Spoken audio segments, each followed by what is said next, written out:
পৰিস্থিতিৰ বিস্ফোৰক হোৱাটো ময়ো বিচাৰিছোঁ।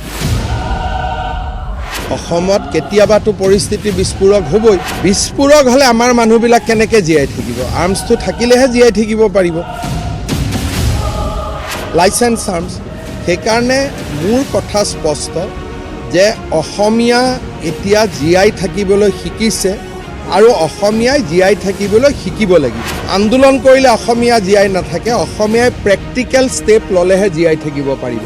আৰু কেইটামান প্ৰেক্টিকেল ষ্টেপ এইবাৰ লৈছোঁ, জিকি অহাৰ পিছত আৰু ল'ম।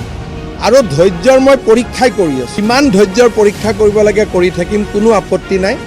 কিন্তু মোৰ এটা লক্ষ্য আছে, এটা গ'ল আছে। সংবিধানৰ নীতি নিয়মৰ জৰিয়তে সেই গ'লটোত আমি উপস্থিত হ'ব লাগিব ইন শ্বৰ্টেষ্ট পচিবল টাইম। ল'ৰা ছোৱালীক পঢ়োৱাটো মই আপত্তি নকৰোঁ, খালি এটাই কথা যে ভাল কৰি পঢ়াওক, চৰকাৰক চেলেঞ্জ হিচাপে কৰিব নালাগে। ল'ৰা ছোৱালীক পঢ়োৱাটো ভাল কথা। মোৰ তাতো যদি কোনোবা উচ্ছেদিত পৰিয়ালে মোকো পঢ়াৰ সুবিধা খোজে ময়ো কৰি দিম।